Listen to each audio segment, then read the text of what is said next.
Right ఇక bulletin details చూస్తే breaking news చూస్తున్నాం. కులాలు, సినీ అభిమానులు, రాజకీయ పార్టీల మధ్య విద్వేషాలు, వైషమ్యాలు రెచ్చగొట్టేలా వ్యవహరించారంటూ నమోదైన కేసులో సినీ నటుడు పోసాని కృష్ణమురళికి కోర్టు 14 రోజుల రిమాండ్ విధించింది. ఈ మేరకు రైల్వే కోడూరు మేజిస్ట్రేట్ నిర్ణయం తీసుకుంది. ఇక మార్చి 13 వరకు పోసాని రిమాండ్లో ఉండనున్నారు. ఇక నిన్న పోలీస్ స్టేషన్లో పోసానిని దాదాపు 9 గంటల పాటు విచారించారు పోలీసులు. అనంతరం వైద్య పరీక్షలు చేసి కోర్టుకు తరలించారు. కోర్టులో కూడా దాదాపు 5 గంటల పాటు వాదోపవాదనలు జరిగినట్లు సమాచారం.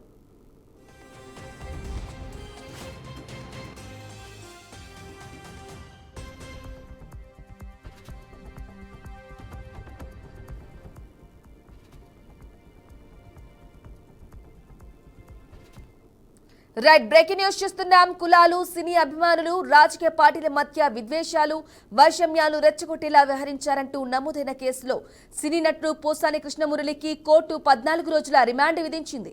ఇక ఈ మేరకు రైల్వే కోడూరు మేజిస్ట్రేట్ నిర్ణయం తీసుకుంది. మార్చి 13 వరకు పోసాని రిమాండ్లో ఉండనున్నారు. అయితే నిన్న పోలీస్ స్టేషన్లో పోసానిని దాదాపు 9 గంటల పాటు విచారించారు పోలీసులు. ఇక అనంతరం వైద్య పరీక్షలు చేసి కోర్టుకు తరలించారు. కోర్టులో కూడా దాదాపు 5 గంటల పాటు వాదోపవాదనలు జరిగినట్లు సమాచారం.